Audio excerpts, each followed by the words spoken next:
Hey everyone out there, my name is Jakejames Lugo, welcome to the channel, and I wanted to give you guys a little intro to what you're about to see. I'm so finally glad I get to share this with everyone here on the channel. In case you didn't know, I was the host of Uplink from Long Island Retro Gaming Expo recently. It's an online digital convention with panels and special guests covering a variety of different parts to gaming. This was the second year I was part of the event, but this was also the first one where I got to be the main host for a number of panels throughout the day. I did a total of 6, so it was a lot, all of which you're going to see here on the channel. I'm going to upload each one as they get sent to me, so you'll be able to see the panels and the discussions we had in full in case you missed the event. And we're kicking things off with a very big one, probably the biggest panel of the entire event, or at least one of the most important. I was lucky enough to host the big Legend of Zelda 35th anniversary panel at the show, and there were some very cool guests that joined me. We had Wes Johnson from Smosh Games, the creative producer of the Zelda Symphony of the Goddess Tour Jeron Moore, Rebecca Stone from Twinfinite, Phil Sommers, the maker of the hand-drawn Zelda visual guide, and YouTubers and cosplayers Nayru and MagicalCat. It was a packed but well put together panel of Zelda experts and enthusiasts. And yours truly was responsible for bringing everyone together to have a big convo about the 35th anniversary to The Legend of Zelda. So without any more delay, here's the panel in its entirety. I hope you enjoy our convo, especially if you're a big Zelda fan. Leave me a comment down below in the comment section, like the video, and don't forget to subscribe to my channel as well. I'll be back again with some more panels from my time at Uplink and even more gaming videos for you to enjoy. Thanks again for watching, peace out, and stay epic everybody. Live. Welcome everybody. What's going on, people? What's going on, everybody? Zelda fans around the world. Hey, listen. We're talking about Zelda today for the Zelda 35th anniversary. This is a Zelda, a Uplink to the Past panel going on during Uplink. Hopefully you guys are ready to talk everything Zelda as much as our entire ensemble of Zelda creators and Zelda people, Zelda experts, masters out here on this panel. It's going to be dope. My name is Jakejames Lugo. Again, I'm a host. I'm a content creator. I'm a writer. I love Nintendo. I love Zelda as much as anybody else out there, like most of you guys do. And I'm honored to be sharing this panel or hosting this panel with all these great individuals that have done a ton of different things related to The Legend of Zelda. And we're going to talk about it, okay? Because we got some new stuff to talk about too, because we just had a Nintendo Direct recently at the time of actually talking about this stuff.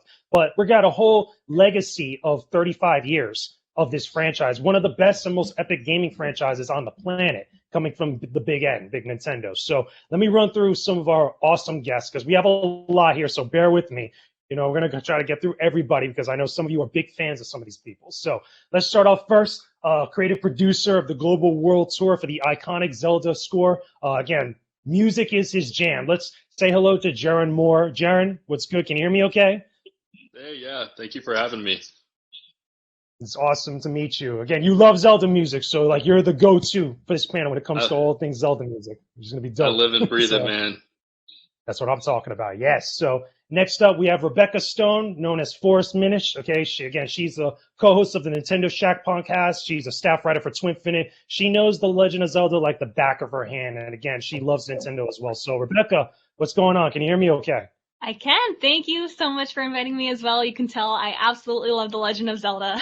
Yes, that's what I'm talking about. You got paintings? You got posters back there? I do. I have it all. That is dope. That is good.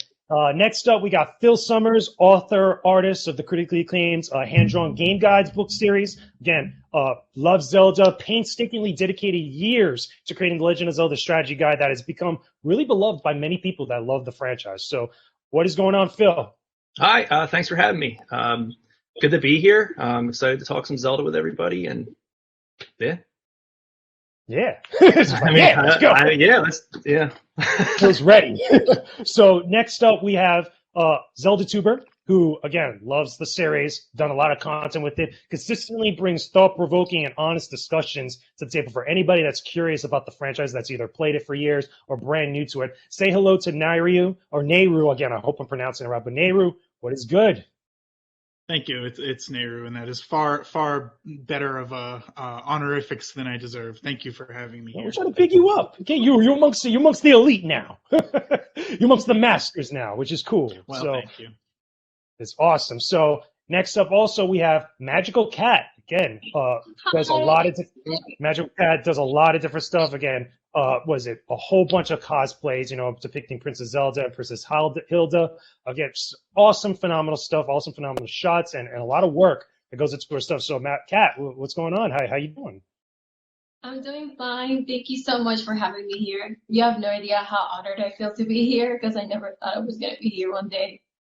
Yeah, this is cool. You're going to have some fun, which is going to be cool in this discussion. Again, so finally, last but not least, we have Wes Johnson. Okay, a lot of you know him. A lot of you are probably fans of him. Again, big Zelda fan. Again, originally from part of Smosh Games, or a Smosh Games member. Does the way at IRL Brothers. Okay, and one of the biggest Zelda aficionados on the planet. Okay, his Twitter following definitely has something that he can show how much his Zelda fan is. Okay, but Wes, what's good? How you doing? Look at that! Look at it. He's even got his shield. I'm doing great. Yeah. Well, I mean, you've got to like pull out some of the stuff, right? Like everyone's got, posters, T-shirts, and I'm like, I've got the shield and the sword in the other room. I'm just gonna run and grab it. So this is actually the shield and the sword from the Zelda project. That's a legit one. If some of you saw the live action trailer for the Zelda project, it was like Link riding Epona up to the Hyrule Castle for like the final battle. Nice. This is the sword and shield from that, and I've stolen it, so it's mine now. Well, hey, you got it. It's legit. It's lit. It's right up there. Like even what is it? The Great Owl is gonna be like, nice. Like that's some cool stuff there. So yeah, I'm like pretty awesome. So let's just get right into this because we have a lot to talk about. Again, 35 years of a legendary franchise that has so many beloved games, like 9s and 10s. A lot of 10s.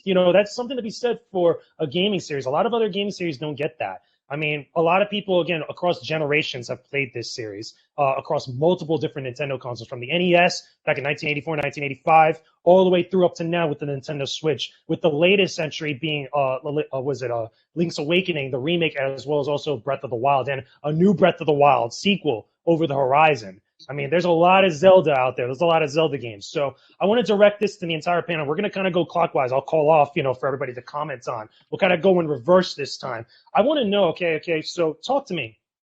Can you recall the first time you've ever played a Zelda game? And at what point did you really fall in love with the series? Like, how did you know, like, this was it? Like, this was your jam at that point? Let's start off with Wes. Talk to me a little bit about that.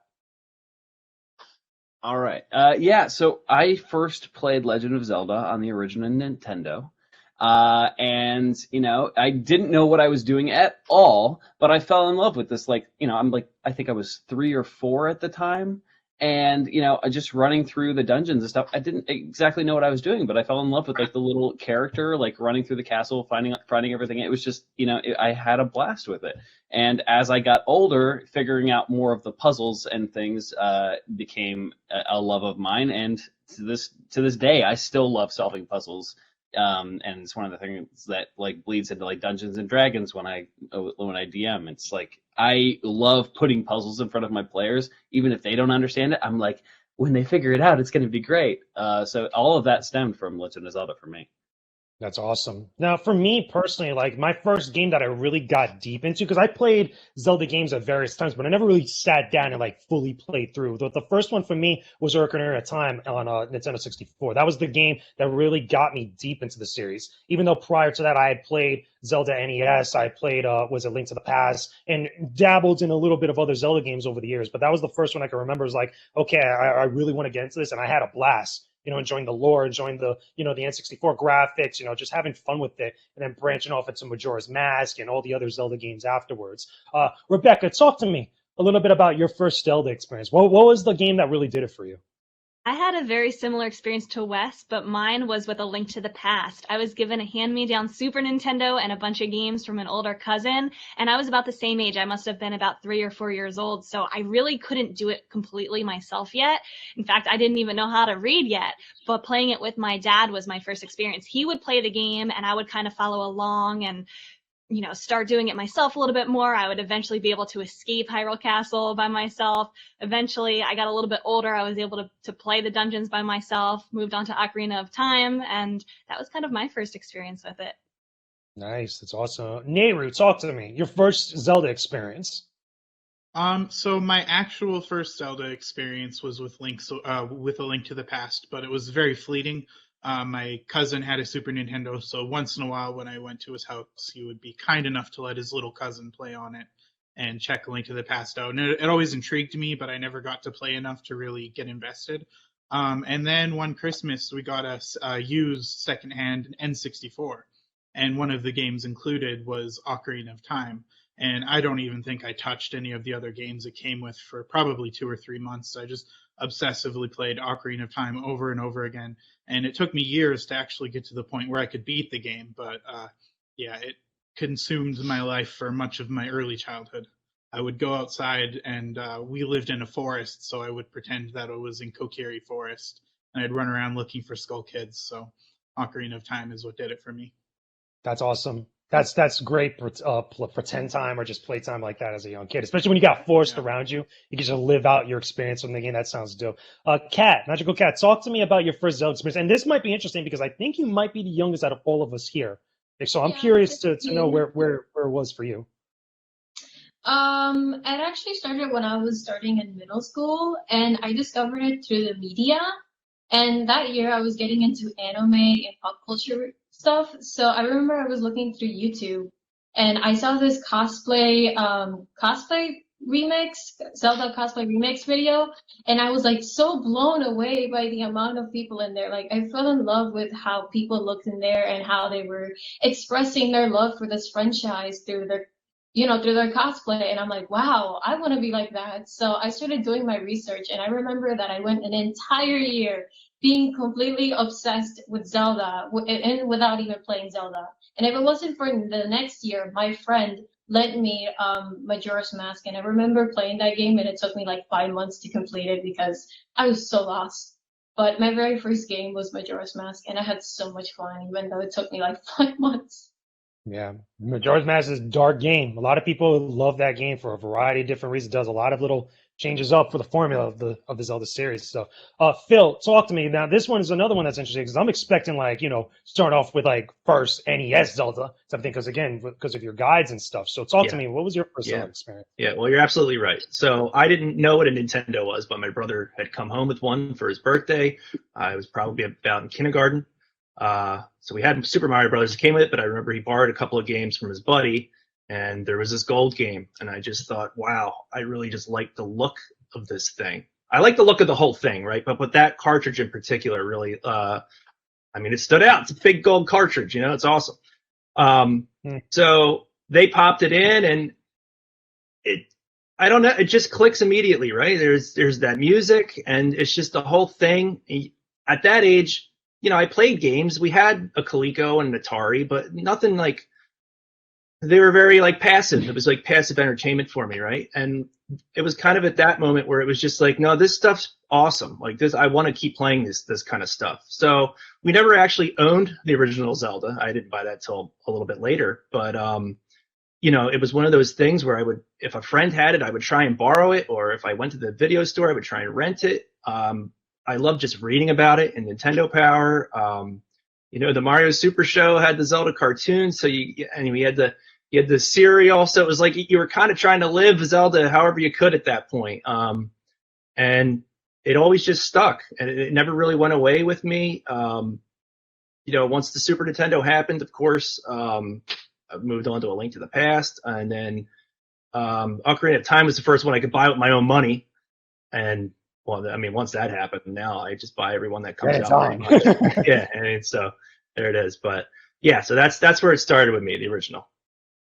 And then finally, Jeron, talk to me about your first Zelda experience. What was the one that really kind of set it off for you?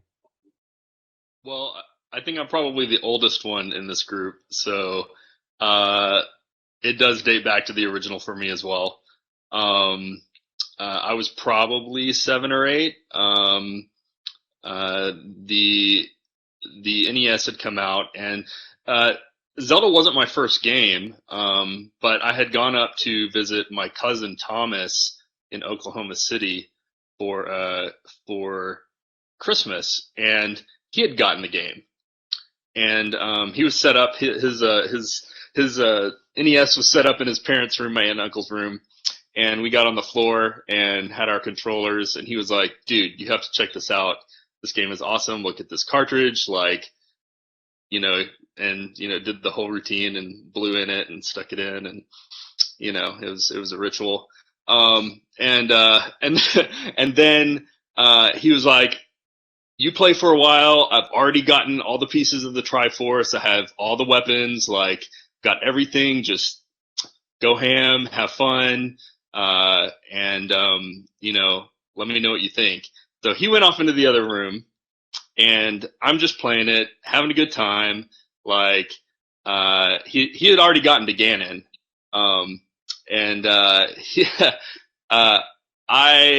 I think I got to the point where I was like done. Like I was like, cool, this is awesome. I want my own copy. And I just kind of like hit the power switch and ejected it. And if you know anything about like the original cartridge, that's kind of the kiss of death because I basically wiped his entire game in the process. Ouch. And he came back in, and he was like, "Dude, why'd you turn it off? Let's play some more. I want to show you some stuff." And he turned it on, and he went to the game select screen, and there was nothing there. And he had a complete and utter meltdown, and had to sit in the corner for the rest of the day. Oh man. And I think I scarred him for life. As a result, he didn't follow the Zelda series nearly as closely as I did for the rest of, to this day, I'm the biggest Zelda fan in our family. So he kind of created a monster with me. But yeah, that was my first experience.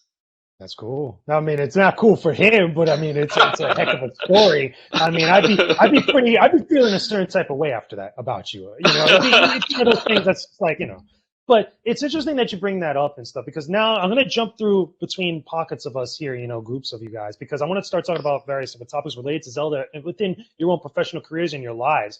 Specifically, let's start off with Wes and Jeron here. I want to shoot it over to Wes. A lot of you guys have built really interesting professional careers based off this franchise, because of your fandom of it, the way that you've interacted with other people who love this series, who've played multiple games, if not all the games that have come out to date, even the side spin-offs that some people don't like here and there. But like, it's something that you guys have related and had an affinity for, where you've been able to kind of, be profitable off of it or get involved with some really interesting projects. I mean, with Jeron, again, you helped create an entire musical tour with this thing. And then Wes, you're involved with some awesome types of like projects that you post online for other people. I mean, tell me a little bit about it. Did you guys think, let's start off with Wes, did you think at any point like you would have a career or have some sort of professional backlog that's involved with this series? No, I mean, definitely not. I was one of the kids who grew up with a family who was like, oh, video games, they rot your brain sort of deal. They've since apologized, but like, I played the Legend of Zelda on NES and SNES, and then I didn't really get into the series until I got a little bit older with Ocarina of Time, and I've probably beaten that game 80 times by now. All of my friends knew I love Legend of Zelda. I got a lot of them into it. And then, as far as career stuff goes, I didn't really think about it at all until I came out to LA, and I had worked a job in video games for a while. And I went to be an extra on set for a friend. Ran into a costume designer who was actually her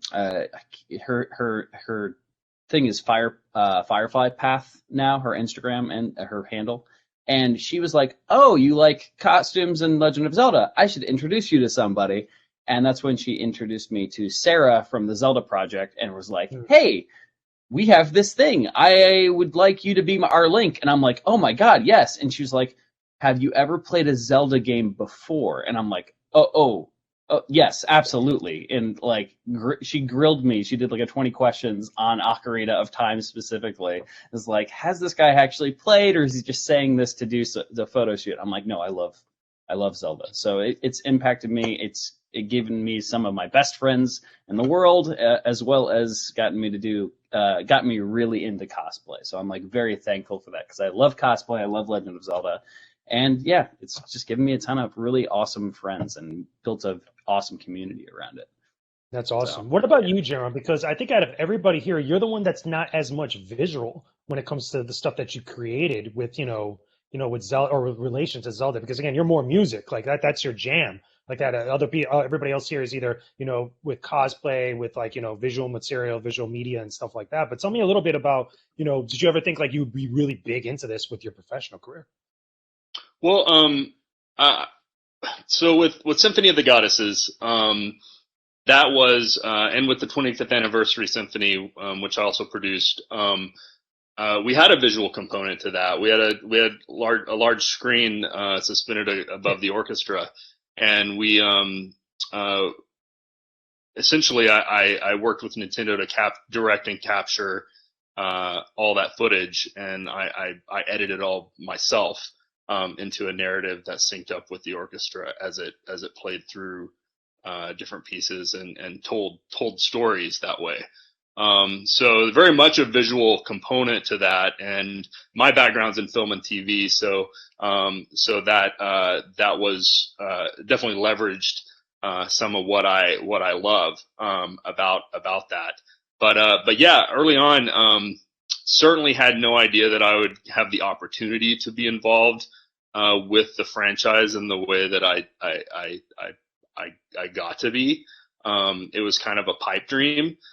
And I had the opportunity to sort of pitch sort of my dream project with an executive producer I was working with, and he was just kind of like, "Really, Zelda? You think that would work as a concert tour?" He's like, "Tell me about that. Like, why is this so compelling?"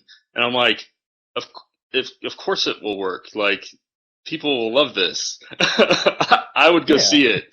And so I basically had to sell it, and then we approached Nintendo, and the timing was just, the planets all aligned, and the timing was just uncanny, because they were like, "We love this idea." I mean, I woke up one day and was just like, Symphony of the Goddesses. That's what I want to call it. And it encapsulated exactly what I felt. Kind of told the story of the franchise, and but they were like, "Before you do that, we'd like for you to do a 25th anniversary event," and so that's going to kind of be the trial run, to kick the tires on this thing and make sure it goes. And along with that we got to produce a CD that shipped with, over 3.4 million units of Skyward Sword, which I'm assuming everyone in this channel owns a copy of that CD. So that's a very proud. We got you, Jeron. We got you. It's a very proud project and proud moment that I got to participate in. Yeah, had no idea that I would be able to do that, but I'm very thankful. And like Wes said, it's brought so many of my closest, dearest friends, collaborators. Hell, I mean, Zelda's one of the, aside from our weird connection to my cousin Wes, Jessica, which is completely a side thing. Zelda is another big reason why we know each other and have connected. That's awesome. That's really cool. Now I want to flip the script a little bit here, because I want to go over to MagicalCat and Nayru, because, besides, a lot of the Zelda content you guys have done up to this point, again, be it both cosplay as well as also, stuff on YouTube, different types of content people can consume, involving a lot of, analysis videos and stuff that's really celebrating different aspects and characteristics of the series or the various different games. Do you guys still see yourself, way into the future as your careers continue to grow and your professional stuff continues to grow? Do you guys think that you're still going to implement a lot of that content or a lot of different stuff related to Zelda into other videos, over time, or other cosplays over time? Who goes first? There could be either one, MagicalCat or Nayru, whichever one. Cat, here, go Cat first, because you were ready to answer. All right. I think I will implement it on my art, because I do want to become a graphic art design. I want to become an artist in the future. So far, that's what I have in my mind. And I feel like I want to implement a lot of Zelda into my art, and I would love to draw Zelda, because I remember that I would draw a lot of Zelda, and I want to draw it now, but graphically, because I don't know how to draw graphically, so I'm going to take classes for that. Cool. What about you, Nayru? Well, so first of all, I just want to, as a little aside, I want to let Jeron know that I've spent much of my university study hours listening to the CD that came with Skyward Sword. But Nice. as for the question at hand, I'm in school right now. I'm a history major, and I'm like the end goal is to become like a history professor at a university. And truthfully, I don't know how much I'm going to be able to adapt Zelda into that. But I will never be able to separate Zelda from my career path, because a lot of what caused me to become interested in researching like civilizations and different groups of people and stuff like that was my fascination of the fictional groups of people and the fictional civilizations in Legend of Zelda. And so, spending from 14 to 17 years old talking with people on the insider forums about trying to find out the history of the Gerudo definitely completely translated over to my interest in real life historical people, and that will always be the case, and it'll be vice versa too, as I become interested in real life history from a career point of view. It causes me to then want to apply what I learned to the fictional races of Zelda. So that's my answer. That's cool. We're going to come back to that in a bit, but I want to shoot it over to Rebecca and to Phil. Now, I could ask the similar question. You can feel free to implement into this answer here as well. But I also want to ask both of you, starting with Rebecca. Why do you believe the series has withstood the test of time? Like, it was relevant back during the NES days. And I mean, granted that the Nintendo was like really starting to pick up stuff, but what about even up to now? Because there's still so many fans that still go back to some of those older games, and they still go back and replay a lot of the different games over all this period of time. Like, why is that? That's a really good question. I think all of us said that we started with, a different game. We all probably have a different favorite Zelda game. I think the fact that the series has evolved so much over time, yet kind of retaining that same core idea of, Link saves Hyrule, saves Zelda, but each game does do something a little bit differently that changes the series, that kind of keeps people going back, keeps people interested while gaining new fans each and every time, whether it's going back to the open world concept or introducing the motion controls or kind of spinning things around with games like Majora's Mask, where there's that time element to it. So I think since everybody has a different favorite Zelda game, there's something that's there for everybody. It's something that people want to keep coming back to and seeing what's fresh, what's different, what's new each time. True, very true. Phil, same question. And from your perspective. Sure. So I kind of have a bit of a long-winded answer, if you don't mind. Go ahead. So I've been thinking about this ever since I've been asked to be on this panel, right? Because they were kind of like, well, bring your why are you so invested artistically in this thing? And we try closer wisdom. Right. Well, I'm headed there actually. So yeah. So my thought was, well, why do I like this thing? I'm like pushing 40. I'm like, what's going on here, right? So it kind of does tie back to the Triforce, I think, which sounds silly, but I mean, what does it represent, right? It's power, it's wisdom, it's courage, and it's like, okay. So in the games, these themes, they have physical manifestations, right? So you have Ganon, he's power, he's unbelievable power, it's unwieldy, out of control power, not in a good way. And then you have Zelda, she's wisdom, right? So she is the best of us. She's extremely pure. It's probably why she gets top billing, because she's Zelda, right? And then, the way to look at them is they're chaos and order, right? They're kind of this yin and yang. So they're kind of in this interconnected, like forever tug of war, right? And it is forever, because they're always reborn, and the threat always happens again, right? So that kind of leaves us with Link. It's like, okay, well, who's Link, right? Well, he's the two dots in the yin yang, right? He's the one that represents us and our journey. And he doesn't speak, right? Because we're kind of speaking through him, because we're him, right?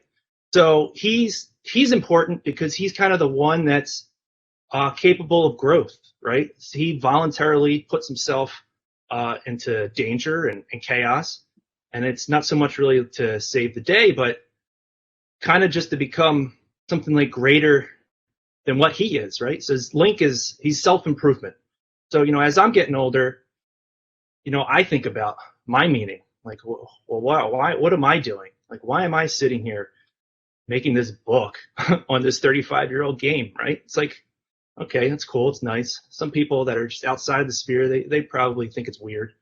But there's times where I was working on that book and it really defeated me and it was hard. And the reason it took so long is because there were times where I was just like, this is difficult. I can't do this. But I kept at it. And eventually I did create this thing, right? And in that process, I was dealing with chaos and order to make this thing.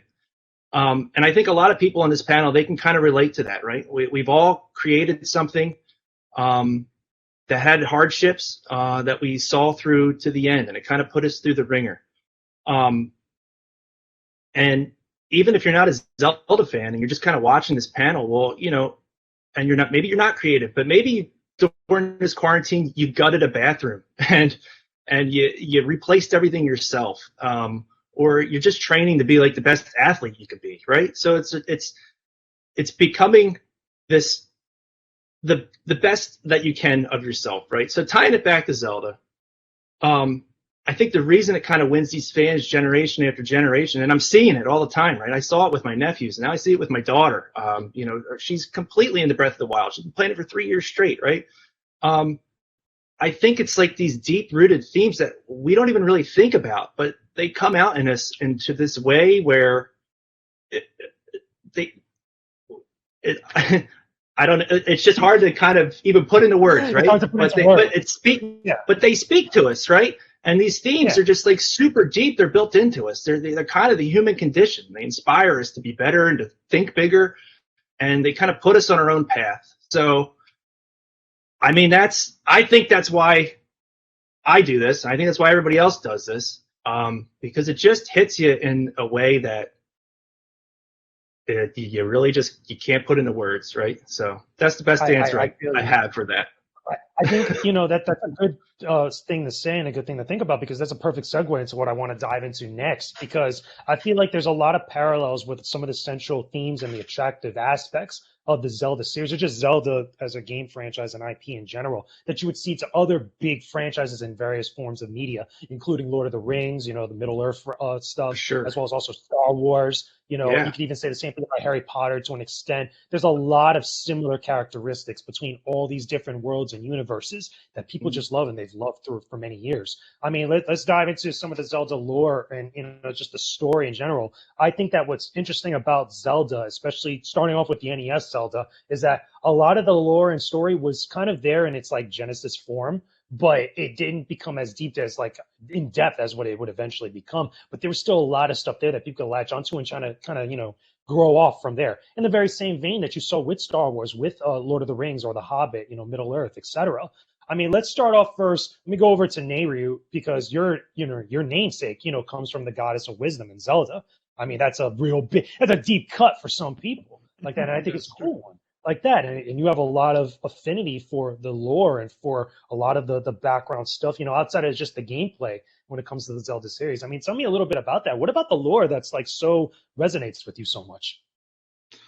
So I think the thing that resonates with me and a lot of people is actually something that I don't think a lot of people want to admit to themselves. And I think it's that the lore is purposefully vague. And I think that Nintendo makes the lore purposefully vague on purpose, because number one, it gives them more freedom to do whatever they want, and number two, it lets us guess. It leaves us guessing. I remember after they were asked to put the Breath of the Wild into the timeline, they were initially resistant because they said that they wanted to leave it up to the fans to interpret. And then even when they were finally forced to do it, they were just like, okay, well, it's at the end of every single timeline, and you get to figure out how that works. And I think that's like, you'll look at a lot of video games, like, let's say, The Last of Us. The Last of Us is, like a narrative masterpiece. I don't think many people would deny that. I think The Last of Us probably has a better narrative than most Zelda games, but you don't see a gigantic community of Last of Us theorists on YouTube. And when you go to communities around the game, it's mostly talking about the story as is, and maybe some speculation, but it's not nearly to the same level as games like Legend of Zelda. And you can kind of see in other series, like series that are maybe vague because of how confusing they are, like Kingdom Hearts, but then also like Dark Souls has a really dense theory community, and it's very similar to Legend of Zelda in the sense that a lot of it is very vague and left for us to figure out. And that's where a lot of the fun comes from. And I think that's why people are so obsessed with the lore, is because of the fact that it's so vague. Interesting. Interesting. And I think I could kind of relate it and kind of feel you on that, because I think, you know, while saying something like The Last of Us is a good narrative masterpiece, and it is, like, especially the first game like that, I think what The Last of Us and Zelda are trying to do two different things in a way where the Last of Us is trying to tell a good narrative, a good story, while Zelda and things similar to it are trying to create a world, or trying to create a universe. And I think that's where, Absolutely. you know, to go to your point, you know, where things are very vague, or at least told to a point where they are vague, where you could kind of get some interpretation, have a little breathing room to experience your own stories within that world, which are cool, which are very, very interesting. I want to shoot it over to Wes, because I want to ask you something, you know, to kind of offshoot of this. You know, tell me a little bit about some of your favorite moments in any of the stories for any of the games, you know, that are like, you know, big deals that really resonate with you, that clicked with you, that was like a big standout, whatever feelings you might have had. I mean, for me, like, you know, when I was younger, I never got through A Link to the Past or Legend of Zelda on NES. So Ocarina of Time was the first one that I actually finished, because that was the one I was like old enough to really get through a whole game and not, like, you know, lose attention as a small ADHD child. So one of the biggest moments for me was in the Temple of Time, the reveal of Sheik as Zelda, and then the subsequent Ganon kidnapping her. That was one of the first moments in video games where I was just like, oh, I've got to do this right now. I've got to go. Like, you know, it had a sense of urgency for me as a kid. Like, I didn't stop playing until I beat Ganon. Like, you know, it was like, no, I got to go. I got to save Princess Zelda. She's been there helping me the whole time. Like, that was one of the biggest moments for me where, as a kid, where I was just like, no, I'm getting through all of these little dungeons. All this is getting out of the way, you know, throwing the giant brick through the ceiling and, you know, getting to the fairy fountain to make, your health, was like half damage for everything. I was like, okay, doing everything. We're getting this done right now. So, that was definitely one of the biggest moments, but just real quick, I wanted to throw in my thoughts about the like backstory and timeline stuff. Yeah, sure. Two of the things that I really love about the timeline is that Majora's Mask is when he stays as a child after, at least from what I've read. So, you know, obviously open to interpretation. Majora's Mask is when he stays as a child after Ocarina of Time, and then Wind Waker is just where he's just like, nope, this is too much for me. I'm out. See you guys later. Bye, Hyrule. And like just jumps on a boat and leaves. And I just thought that was hilarious. I thought that was one of the funniest things. So that was I just wanted to throw that in there. I think you got muted somehow. Yeah, James, we can't hear you. Nope. Uh-oh. Uh-oh. It's all good. I'll just keep talking about Legend of Zelda if you guys want. I mean, that's fine. I mean, I just, you know,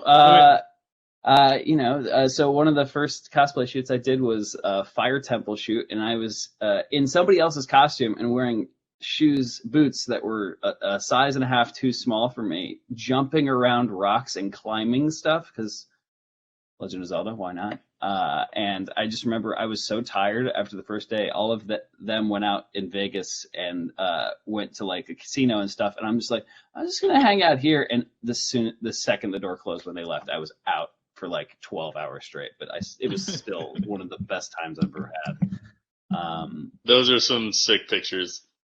Oh, it was so much fun. And then even recently, like my girlfriend is a huge fan of Legend of Zelda as well, and we just did a shoot in Utah in the snow, and it was I had so much fun editing the pictures. So now it's like it's getting me into doing so much more. Like Photoshop was something that was completely foreign to me, and now I'm like, yes, what can I do with this photo?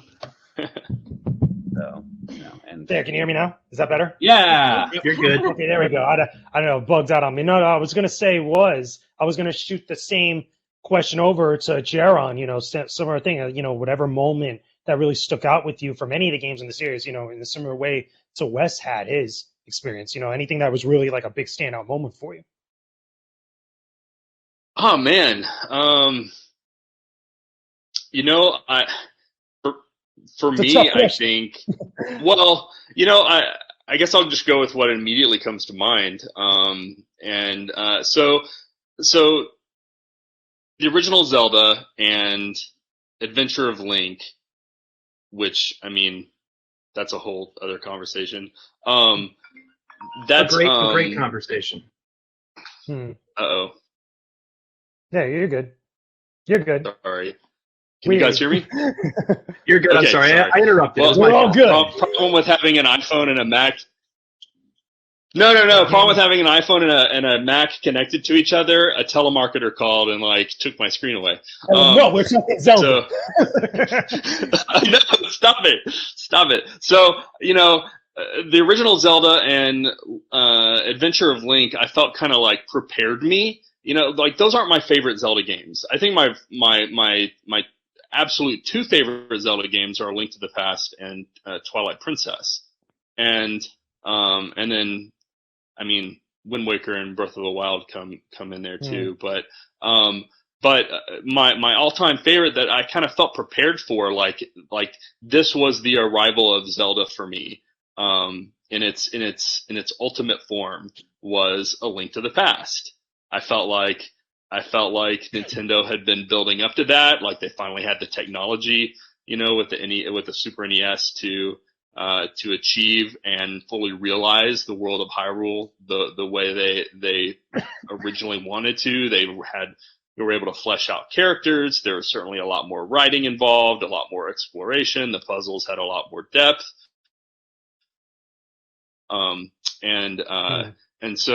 But the thing that really stuck with me with that game was the flip to the Dark World, and just this whole idea that as big as Hyrule was, and as sprawling as it felt at my age, as you know, I think I was like maybe 12 years old when that came out.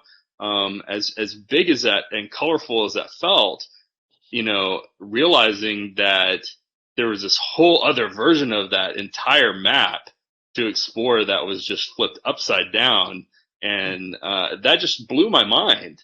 And I feel like that's kind of a at least two or three of the games, it has been an idea, kind of a concept that has persisted. Certainly with certainly with Ocarina of Time, with the time travel, but also with Twilight Princess. And Twilight Princess felt like a sort of like it took so many of the concepts from Link to the Past and transferred them to sort of a more, like, put them through the lens of Ocarina of Time, matured them up, and, you know, plop, we had Twilight Princess. So, but yeah, it's just that whole idea. Facts. And it's funny that you mentioned that with the Dark World, because I even remember when I had to do a review of it for my own YouTube channel. I remember just thinking about it as like that was like the first moment in the series where I felt like the game was like you went through a whole bunch of stuff dealing with the early portions of the game. Then once you hit to the Dark World section where you go into it, it's like the game was telling you, but wait, there's more. And I felt like there was a couple games that did that same thing. Like you got that same moment in Ocarina of Time when after you first become adult Link, like that was that moment. It's like, oh my God, there's all this other stuff I have to go check out. And it's Right. been a thing I felt like in other games eventually down the line, which I think is very freaking cool. Now I want to switch it over. No, go ahead. Yeah, go ahead. Oh no, I was just gonna say, I was just make a joke like, but wait, you're a rabbit, you know. But wait, you're a rabbit now, and there's all these other stuff you get to go see. Like it's kind of cool.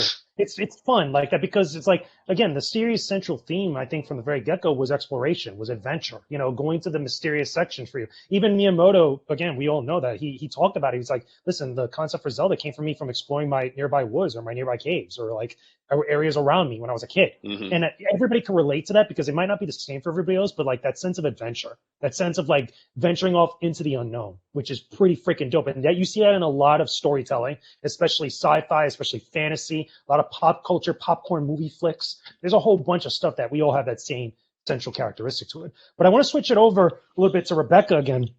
I want to ask her a little bit about some of the stuff, more related to gameplay, because again, you played a lot of Zelda games. We all play a lot of Zelda games. There's been a lot of mix-ups with the Zelda franchise, when it comes to its gameplay. I mean, the first real big one I think we could go back to is Zelda 2, The Adventure of Link, where it went from a top-down adventure game to a side-scrolling action platformer / RPG hybrid, going back to top-down and then jumping into 3D afterwards. Like, Zelda sometimes likes to go all over the place, try new things and like build upon that formula that we know, again, that sense of adventure or of exploring this world like that. Tell me a little bit about your thoughts of like, some of the ones that maybe stood out to you, or which are the ones that did really well or did really bad, whichever one. I think that's one of the great things about the series too, is that Nintendo isn't afraid to try new things with it. They're not even afraid to lend it out to other developers in some cases. They've given a couple of the games to Capcom to create. We see some spin-offs. We recently saw Cadence of Hyrule doing the whole rhythm game aspect of it. So I think that's one of the great things, is that they're not afraid to try new things with it. And sometimes they're for better, sometimes they're for worse. But I think it's hard to say when they're for worse, because I think all of these things appeal to some people. Maybe you weren't the biggest fan of the motion controls in Skyward Sword, but to some people, they thought it was the coolest thing ever to be able to swing your sword like Link.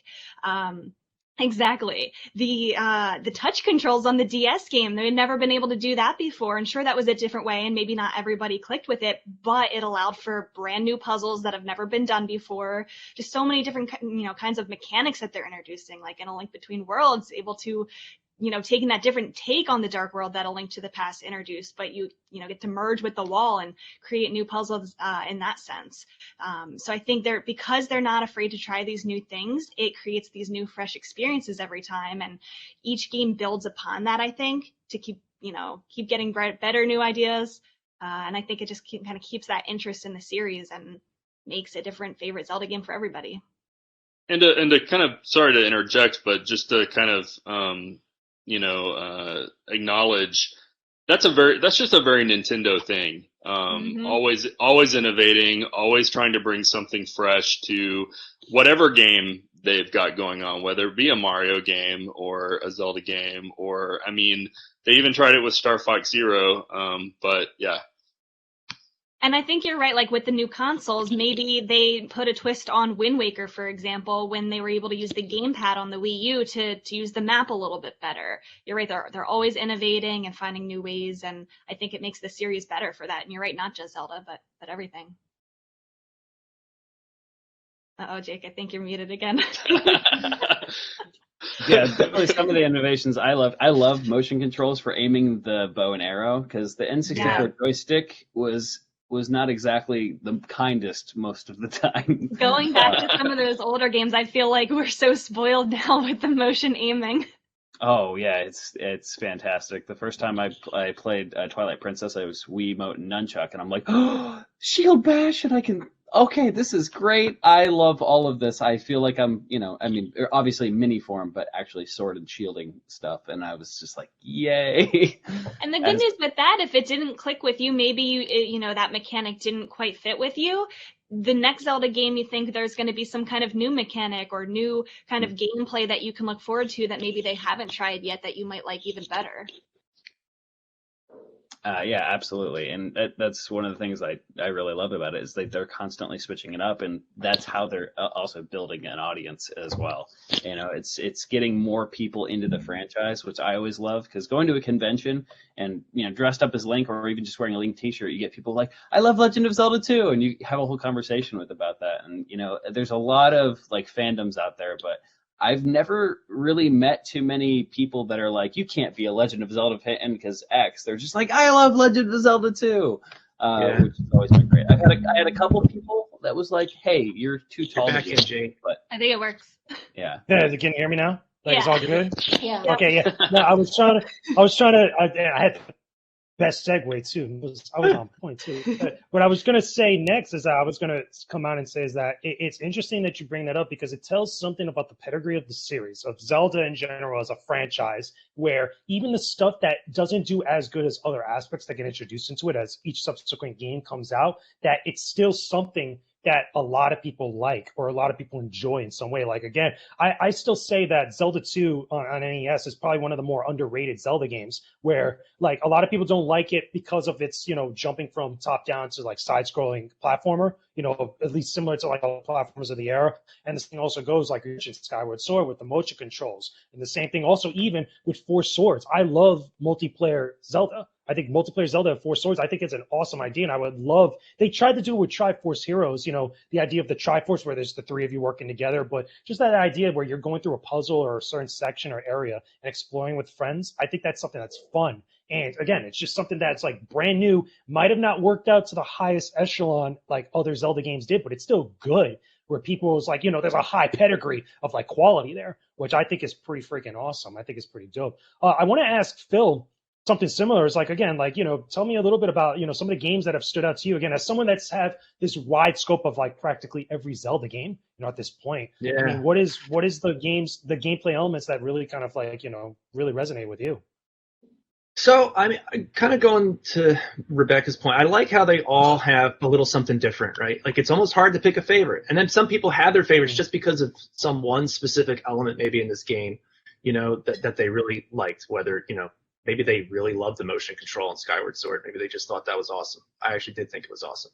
But, so for me personally, though, one of the coolest, like, Zelda moments I guess I've had recently was just Breath of the Wild with playing that with my daughter, because it brought back a feeling that I loved with the original ones, was just talking with people about where were you and I found this little thing here. So that world was so big that she was kind of going in her own direction and I was going in my own direction. So and we would watch each other. She'd be like, "Oh, Dad, I found this," and I would tell her I found this, and I just loved communicating with her and just kind of like almost bonding over that game. So that was kind of like a standout thing for me for sure recently, and I know that's not like a gameplay innovation or whatever, but just because of the way that game was built, it just kind of encouraged that kind of conversation with people. Cool. Very cool overall. Now, I want to switch this over to MagicalCat, because I think, again, as someone that talks about being a graphic artist, being a cosplayer, the visual materials of Zelda, the visuals of Zelda, again, you're perfect for this, because the art of Zelda is very distinct. The look, the visual material of all this stuff from all the different games, not just one in particular, has a certain style and a vibe to it that I think makes it stand out very unique amongst every other IP that Nintendo has ever put out. And I would even argue, or at least there's a hard argument there, many other games that have ever been created, between early eras, early decades of the NES, all the way leading up to now with the Switch. Yeah, I absolutely love Zelda's art style and how it evolved throughout the years. Because the art style was like originally kind of cartoonish looking, and now it's like this, beautifully made characters. Like, we went from a Link looking kind of silly to Link looking kind of hot. And I really love the art style, honestly. And the way that it evolved throughout the years. And also, I absolutely love the CDI game art style, because I like to make fun of it. And yeah, I loved how it evolved throughout the years and everything. He's having a problem again. If I can interject, while he figures it out. The one thing that I think is cool about the art with the Zelda games is they usually change it up so much, right, between each game. Yeah. And they can make it look like a little tiny cartoon, or they can make a Link look like this adult. And I mean, they've never gone totally photorealistic or whatever, but I think because of just the themes that are consistent throughout that game, like it gives it this unique way to where they can do all these things, but it always feels the same. And I think that's one of like the magical things about the series, is that no matter what it looks like, it always feels like Zelda, and it always has like a comforting feel. So I think that's one of the more special qualities about the series. That I can't really think of many other mainline series that do that. Mm-hmm. Yeah, definitely. There you go. Can you hear me now? It's Yep. it's the app that the service that keeps disconnecting my mic for whatever reason. It wasn't doing that earlier. But yeah, that's some interesting points and some interesting stuff because like I was saying, I think that the visual material for Zelda is just so distinct. It so stands out. Like again, the icon even on your shields, Wes, like the Hylian shield, just the Triforce with the Skybird on there and everything else. It's like so it sticks with you instantly. It's recognizable as Zelda. Again, I even have it on a shirt. Like it's just something that like it's that iconography that I think is going to prevail, like really persist like across time like that, which I think is very cool. Let me ask Nayru, like, do you think like a lot of the iconography or just the visual stuff has really helped, as far as you resonating with a lot of the lore and a lot of the story stuff and the analysis things that you do with some of your videos? Yeah, absolutely. One of the things that sort of is most impressive with the Legend of Zelda, like iconography, is their sort of mastery over creating symbols. Like if I was to ask you what's your favorite symbol from Legend of Zelda, you probably have an answer and you probably have a reason for that answer. Whereas there are very few franchises where I feel like I can do that. Maybe like Star Wars, if I asked you, you probably, oh, I love the Imperial crest or I love the Rebel crest. But with Legend of Zelda, it's like, what's your favorite symbol? And it's like, oh, I love the Gerudo crest. Oh, I love the Hylian Loftwing symbol. Oh, I love the Triforce. Each of the goddesses has a symbol. Hylia has a symbol. And that's something that's always really sort of fascinated me because the symbolism of the game is sort of where the art, like the symbols in the game is sort of where the art is directly tied with the lore. A really good example recently is in Age of Calamity. The main villain, without getting into any spoilers, the main villain has a Gerudo crest on him, and just the fact that he had a Gerudo crest on him was enough to cause, probably 50 YouTube videos speculating, oh, is he tied to Ganondorf? How is he tied to Ganondorf? Is he a Gerudo? Or is the Gerudo symbol just there for looks? And there were like fleshed out arguments on both sides, and all of that just from a single symbol. And you can see a much of the same thing with people's sort of research into the Zonai and using a lot of the Zonai symbolism to try and tie it back to the interlopers or to the mask cult in Majora's Mask. And it all just comes from these excellent, really attractive, and more importantly, evocative symbols that Nintendo puts in their games. I don't know how they manage to make them so distinct every time, but it's pretty incredible.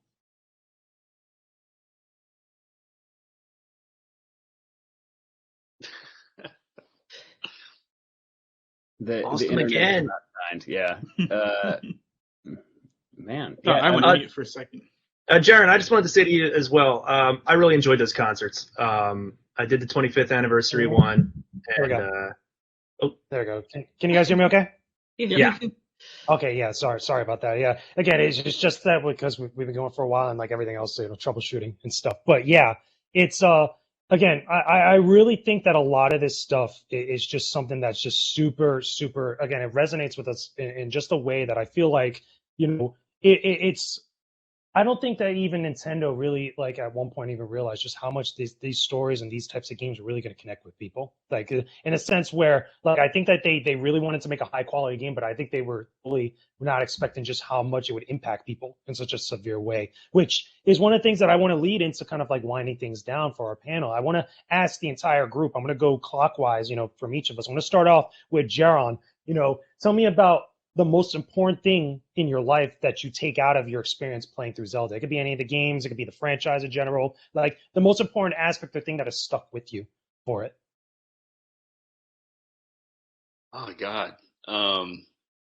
That's a big question. And for me it has become so much more than just the games. Because it's been my experience working with the Zelda team, getting to sit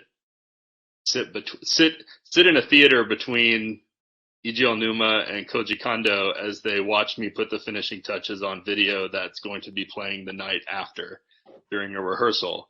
and them both giggling at, little jokes that I've put in the video and pointing at the screen. And I don't speak Japanese, but we're all there communicating through, something that we all love.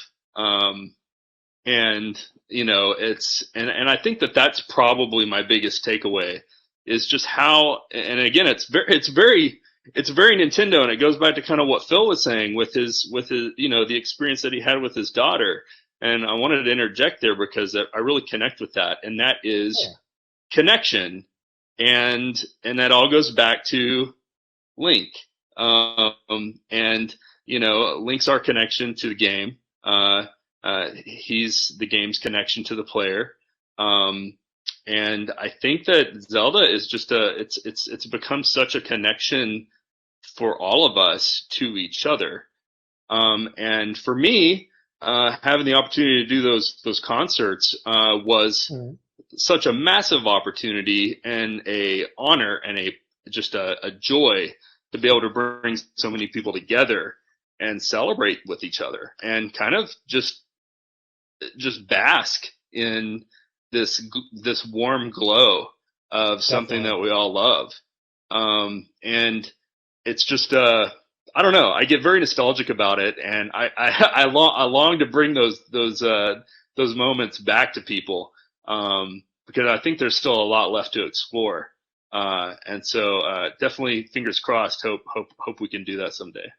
I agree. That's dope. Let me go over to Phil with the same question. You could even throw in there as well, where do you want to see this Zelda series go within the years to come, like within the next 5, 10, 15 years? Like where is this kind of like map out for you? I kind of like to see it stay the same.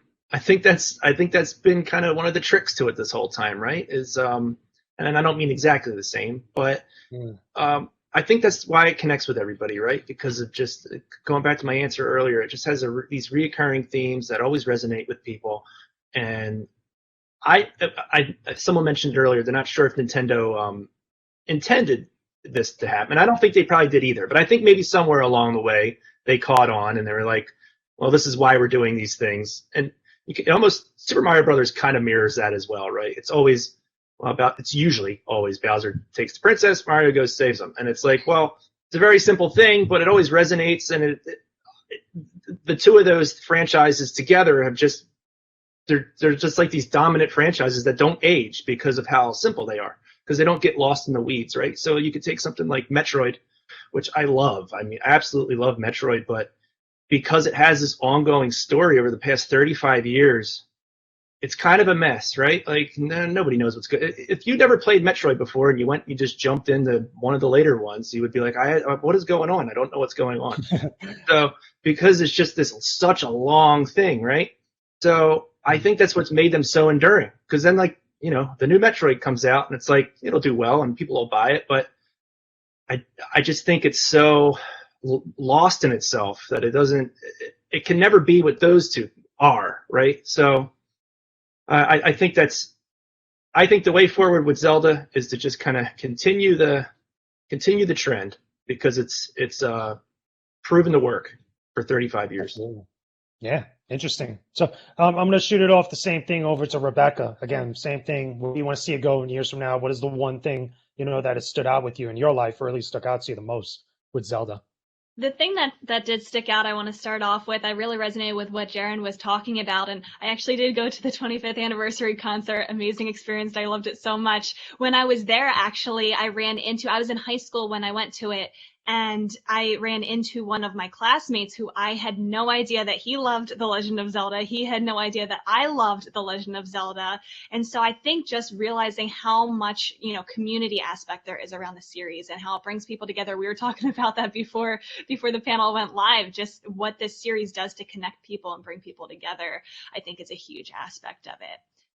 And then going forward, going forward with the series. I love when they innovate and try new things, and while kind of keeping that same core gameplay of what the series is and what that story is, seeing what they can do with it, how far they can go, how can they keep us interested. And then I always love when they throw Easter eggs back to old games as well, for those longtime fans, and kind of rewarding the people who've played lots of the games and have been with it all this time, while making it appealing for new fans as well. True. Very true. Nayru, let me ask you the same thing, but also, throw a little bit something different. Tell me a little bit about, have you been able to cherish a lot of your time that you spent, so much time, especially, making content about Zelda, playing the games and coming up with stuff, that you've created, throughout your entire career up to this point. I mean, same thing. Give me some of your thoughts on it. So the thing I will sort of always take away from Zelda, and I think the thing that will probably always be there is actually, I'm just going to steal from Rebecca, is that sense of community. The very first time I ever made an internet friend was on the Zelda forums, and on the insider boards. My real life friends, a lot of them I met through Zelda, and even nowadays I'm meeting tons and tons of people through Legend of Zelda. I'm in part of a really fantastic YouTube collaboration group called Sheikah Squad, and those four guys are some of the coolest people I've ever met in my life, and I met them just through the silly YouTube Zelda channel I started. And I hope that when I'm an 85-year-old man walking around the seniors home, I'll be finding other seniors who are big fans of Legend of Zelda, and we'll just be bonding over that. As for where I'd like playing to see the latest game. go, yeah, exactly. As for where Definitely. I'd like to see the series go, this might be a bit of an unpopular answer, but I want Nintendo to continue not listening to the fans, because every single one of my favorite Zelda games are games that were unpopular at the start, were the opposite of what fans wanted, and then 10 years from now, they grew on people. So Wind Waker, everybody knows that the cartoon graphics were disliked at first. Skyward Sword. First, yeah. Yeah, same thing with Skyward Sword, the motion controls. Phantom Hourglass is one of my favorites, and the touchscreens were pretty derided at the time. And all of those games have since got pretty big followings. So I want Nintendo to continue doing what they want to do with Legend of Zelda, not what we want them to do. Agreed. That's what I would like to see going forward. That'd be awesome. That'd be dope. And next, Wes, I want to hear from you, especially, the thing that stood out to you the most, throughout the entire franchise. Again, with all your experience and the time that you spent playing these games or being involved, making stuff about them. I also want to know a little bit is like, between back in the day at the height of its popularity or even now, because it's still like super popular, what is it that you want newer players to come out of? Maybe they're experiencing Zelda for the first time, or maybe they're just like, they're hearing it from a friend so much that they're finally going to take that dive to play maybe one of the games or just get into something deep with it. I mean, tell me a little bit about that. Yeah, absolutely. So for me, where I want to see the Zelda franchise go, I'm a huge VR guy. And if I can have a Legend of Zelda VR game, like, there have been some like cool modded stuff, from different players. You've got the VR games where you can have the sword and shield, and they mod in, the shield and the Master Sword, and that's kind of cool. But I want like a Nintendo VR Legend of Zelda game, like even if it was imagine a remake of Ocarina of Time but in VR. Like I would pay $200 for that. I'm just gonna throw that out there. I absolutely would. I would play the whole game so many times. But yeah, like for new players getting into Legend of Zelda, it's kind of rewarding because my good friend Sarah has two young sons, and one of them is absolutely obsessed with Legend of Zelda. And I've gone over to their house, and he's just sitting there with the Switch playing Breath of the Wild, and he was, I think, 3 at the time, and he's solving some of these puzzles that have stumped my friends who play video games for a long time. And he's just sitting there playing like, oh, hi, having a blast. And he actually came with us on one of the cosplay shoots that we did and was just like, I'm in Hyrule with Link. And it was the most adorable thing ever. But, I think that new players getting into it, they're going to keep hopping in because there's a little something for everybody. For me, I loved the story, the characters, and I absolutely loved puzzles and like figuring things out. But there's a lot of people who like different aspects of it. They're like, "Ooh, the art design is so amazing." I feel like there's just something for everybody in Legend of Zelda, and I think that Nintendo is going to continue doing an amazing job with that. I want a VR. I want Legend of Zelda in VR. If I can have that, upload my brain into the cloud and play Legend of Zelda for the rest of time, I'm happy. I'm good. That'd be awesome. That'd be pretty wild. Get a Nintendo VR system and have one of the first big games be a Zelda game. That'd be awesome. Now I want to give the last word to MagicalCat before I kind of give my wrap up and stuff. So, Cat, tell me the same thing.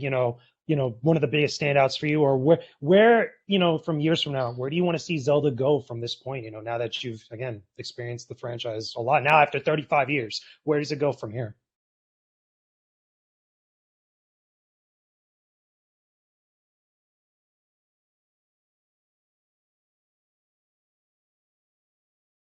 I think you're muted. Hold on. I can't hear you. Yeah, I think you're muted. I was Cat, you're muted. Cat, you're muted. You probably had the same thing happen to me. Yeah, you just got to fix your mic. Don't worry, it's all good. It's just a thing. Yeah, just fix your mic in the settings. It's like that. Yeah, no, you're good. You're good. Just keep talking. Keep fixing it so we can hear you talk. But while you're doing that, while you're fixing and stuff, yeah, I think that a lot of you guys brought up some very valid, interesting points. Especially after so many years of Zelda just being such a big, impactful thing for not just fans, but just even for the games industry as a whole. Like, there's been a lot of games from other studios that have been influenced by Zelda, that have been very much hyper influenced by Zelda. That's like, to the point where a lot of copycats stuff has happened, but also a lot of stuff that even Zelda as a franchise have probably picked up from other franchises that have been implemented and iterated even further to do even much more greater experiences like that. I think that really also is telling about the series, its relevance and also its importance to a lot of people, because a lot of developers that I've spoken to over the years have been influenced by a lot of Zelda games, that they got into game development because of The Legend of Zelda, which is a big deal. Kat, you good? You're good with your sound? Yeah, I think you gotta go to the sound settings for your mic, because again, it's the what is it? It's the sound settings in the what is it, microphone spot that you have to adjust, because it's just the software and stuff. Because again, we've been going for so long. There's so many people. The whole thing's going going crazy. But it's all good. We're doing this live for you. But while she's fixing that stuff, Jeron, tell me one other thing that you want to see from Zelda moving forward.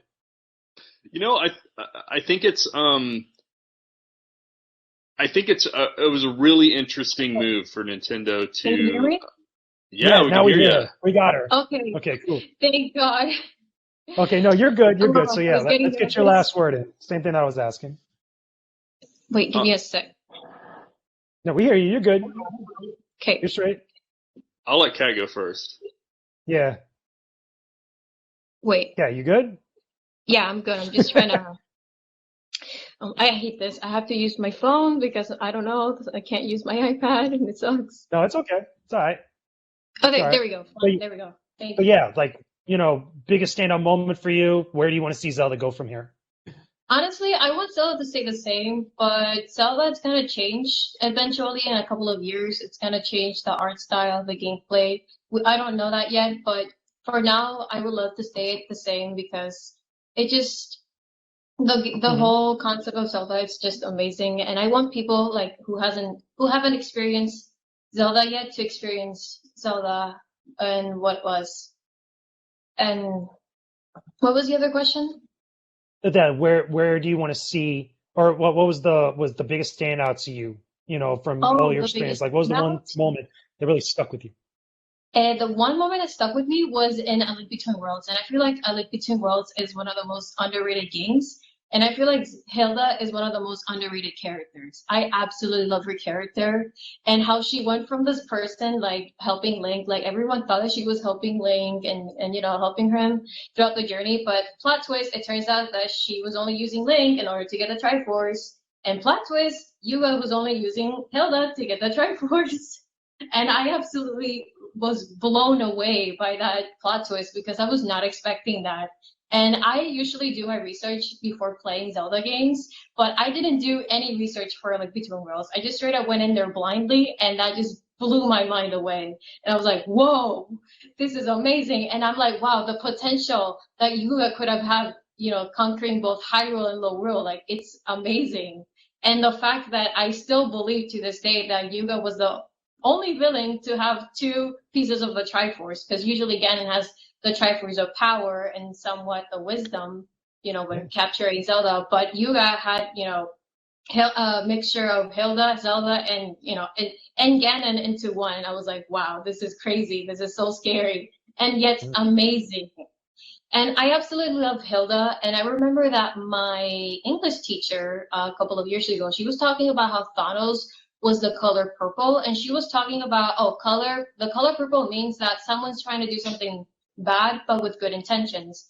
And it got me thinking, that Hilda is, her dress is purple, she has purple hair, she has a purple tunic. I'm like, this kind of fits well to her, because she was doing something terrible, like by stealing another world's Triforce. But she wasn't doing it with bad intentions. She was doing it with good intentions. She was doing it because she wanted to save her kingdom from crumbling and complete utter destruction. And I just really felt bad for her. And I felt that moment. And it's impacted me in my brain. And it's still there to this day. And I absolutely love that moment. It really captured me. Kat, is that why your screen has a purple hue to it? Yeah, right. I was just going to say. I was just going to say that. That's dope. So, Jeron, your final thought, before we wrap up. I was just gonna say real quickly that I think for the first time in history, and I 100% agree. I think Nintendo should march to the beat of their own drummer, continue to do what they do, not listen to fans. But I think for the first time in the history of kind of the trajectory of where Zelda games are going, Breath of the Wild 2 being announced was this cross section of what fans wanted, and Nintendo doing something completely unexpected, and that was delivering a direct sequel, which is the first direct sequel we've ever had to a Zelda game. And I mean, and I say, you can say Majora's Mask is a sequel. You can say Link Between Worlds is a sequel. Or Zelda 2, technically. Yeah, or Zelda 2. You can argue a lot of that, but this is the first time they've actually carried a cast from one game directly to the other, in a continuation of a continuation of the story, and I that's really exciting to me. It's very and again, it feels very. In some ways, it feels like a very not Nintendo thing to do, but they're also just pulling a rabbit out of the hat and doing something unexpected. And but I think we're gonna still experience a lot of unique Nintendo-esque things with Breath of the Wild 2 once it's finally delivered. I don't think it's just gonna be a sequel. I think they have a lot of special things planned, and they're gonna. I mean, their goal is to always outdo themselves. And so I have no idea how they're going to, but that's just so exciting.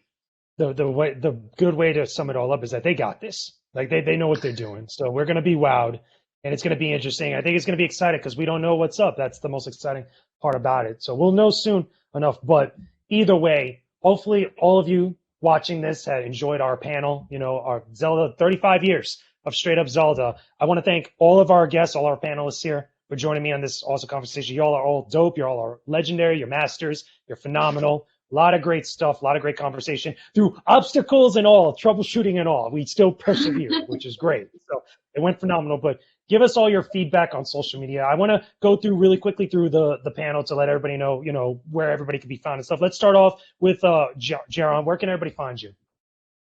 I'm really easy to find. I'm on. I use Instagram a lot at Jeron Moore. Jeron Moore, or on Twitter at Run Jeron Run. Pretty easy. And if you're able to find me on Facebook, I'm happy to add you.